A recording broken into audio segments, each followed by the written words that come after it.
So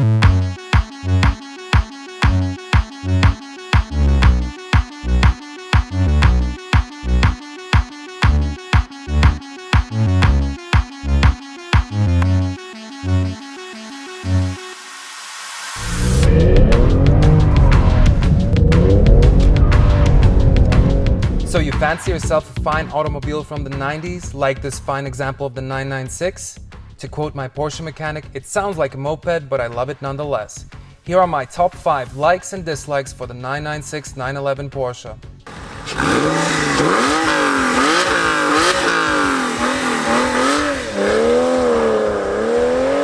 Number 1. The overall performance and value of the 996 911.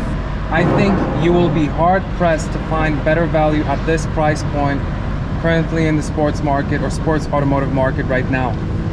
The thing is, you have a fantastic chassis, fantastic balance, what I would consider is amazing performance because you can easily get 300 horsepower out of these engines, and then you have a fast car considering the horsepower to weight ratio. What can you get for this amount of money?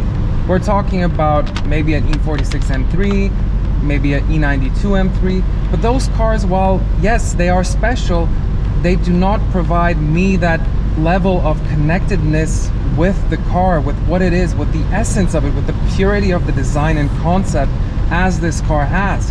Here we're talking about a multitude of things. The rear engine placement, and to quote Camisa saying that having a rear engine, rear drive car is basically the third dimension in terms of handling and performance, or basically handling, because you have to feel for that chassis, you have to feel for the body twisting and moving. It's more difficult to drive for that. It sets the bar up much higher as opposed to those other cars.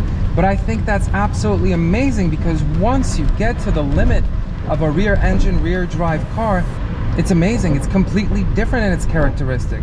Number 2. The 996 is just a car. It's not some super hyped up, not some super high maintenance sports car that you're worried to use on a day-to-day basis. As you can see, I'm using it in the rain. If I want to connect my smartphone to play music, believe it or not, I can. So if I want to listen to the crab rave, I can listen to the crab rave. There's some practicality. Yes, it's not ideal. Yes, it's not perfect, but you do have the rear seats, which means that your son, daughter, whomever, children, or people without any legs can in fact sit there. Another thing is that people underrate the trunk. So here is for illustration purposes. You can have, your carry-on luggage. I think you could honestly fit 2 somehow here, and you have a lot of space. Also, due to the placement of the engine, you can use it nearly all the time of the year. So no slippage whatsoever. And that's the benefit of having the engine in the rear, putting pressure on the rear tires. Again, bolstering the argument that this car can be used in sort of everyday conditions, even when we have a downpour like this. Try driving an F-Type or a Mustang GT in this type of adverse conditions. You'll have a lot more fun. Again, let's see the amazing grip. We're going on a left-hand turn.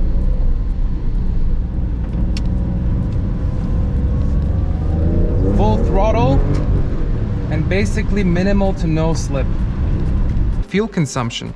I averaged 8.6 on a 500 kilometer journey the other day with driving, rather fast. So on the other hand, what can I say? I mean, people think that these cars are somehow special, somehow different, somehow unpractical for day-to-day usage. But as a matter of fact, after filming this, I'm going to go grocery shopping in the 996. Also, the height of the car, I don't have no problem, clearing any curbs or parking or things like that. So I really don't see what the fuss is about. Number 3. So another cool feature on the 996 911 is that you have 2 ways of measuring oil. One is of course the dipstick in the rear, and the second is the electronic measurement or leveling system that you have built into the car. Now, as you can see here, mine is showing that it's rather halfway through, and that's exactly the point. This car is right now at an incline, meaning that it's going to show a different measurement, but I can validate that measurement with the dipstick, so it gives me 2 alternatives. And I have to say that personally I like to check my oil quite frequently, and I do not like to be limited by the fact that my car has either one or the other, so in this case I have both. On the 997, on the other hand, I only have the electronic gauge. sometimes I'm guessing, or sometimes I'm wondering what in reality the oil level is. Number 4. So another cool thing to mention is that the car does have a rear windshield wiper. So it's one of the few sports cars that really has that. And I think it's an excellent feature for all year usability, be it in the snow, be it in the rain as we have it today. Number 5. So another great feature is that you do have a spare tire. Now, how many sports cars can say that if you get a flat, you have one of those, fix-em-a-jigs, the kits that you put the foam inside and then you kind of expect it to work, but it really doesn't.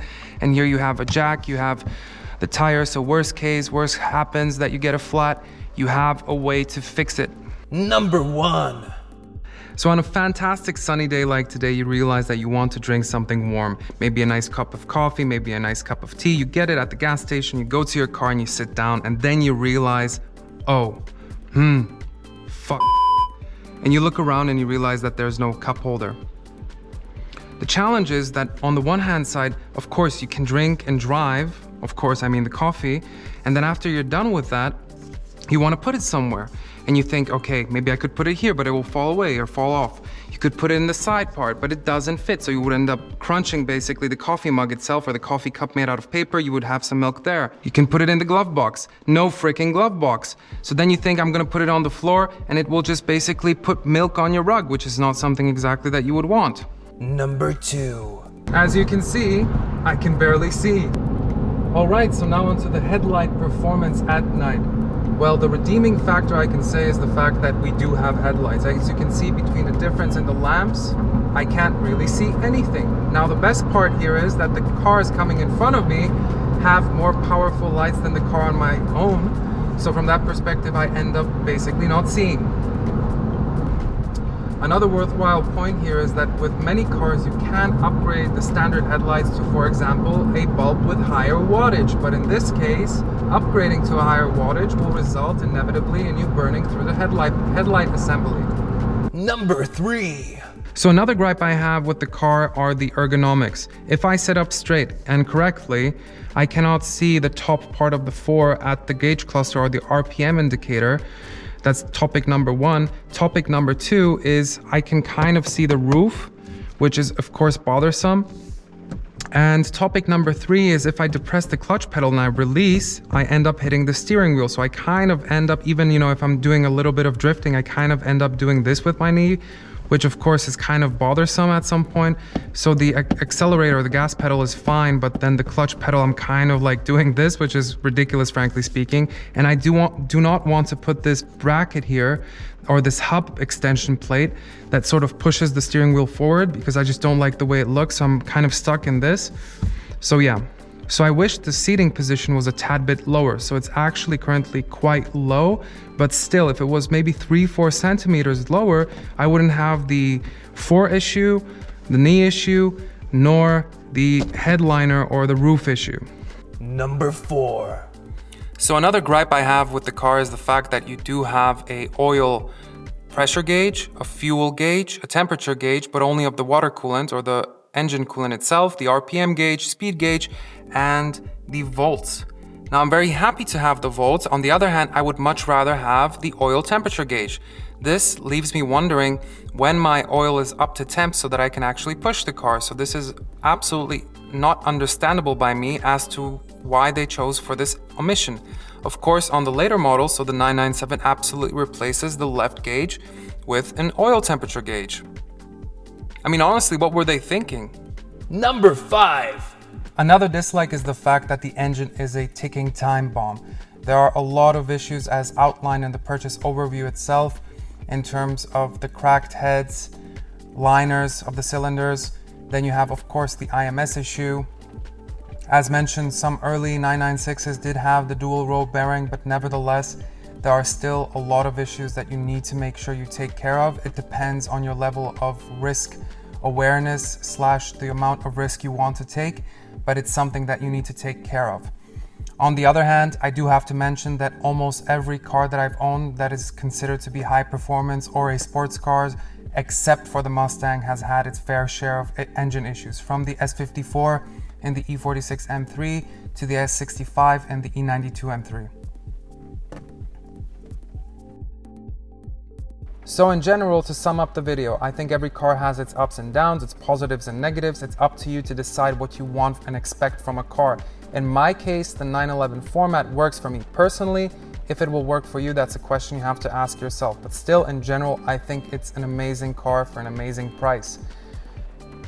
Thanks for watching. Please hit subscribe. Please check out the other videos on our channel, and wishing everybody a Merry Christmas. Take care.